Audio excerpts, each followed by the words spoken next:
Hi, thanks for watching. Appreciate your attendance here.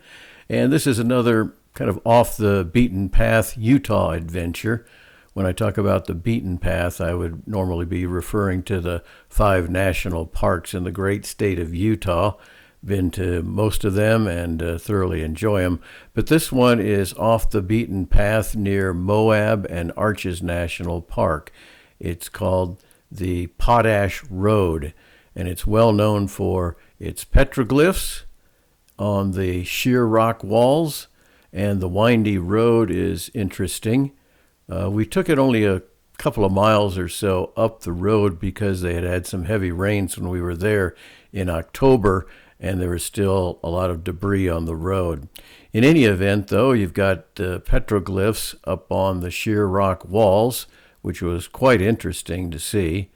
And then on the other side of the 2-lane road is the mighty Colorado River and some nice, foothills on the other side of that. So it's quite a interesting little off-the-beaten-path trip and very close to Arches and Moab. Also got a chance to fly the drone, so I hope you enjoy. Again, thanks for watching.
So if you're planning a trip to Arches in the future, I'd suggest going off the beaten path and take a little side trip to Potash Road. You might enjoy it. Scenery is beautiful. Thanks for watching. Please subscribe if you haven't already, and like this video. I'd appreciate that. I guess it helps out the algorithms. And you can look for more of my photos on coolingphotography.com, our website, and also track me down on Facebook and Instagram. Again, thanks a lot for watching.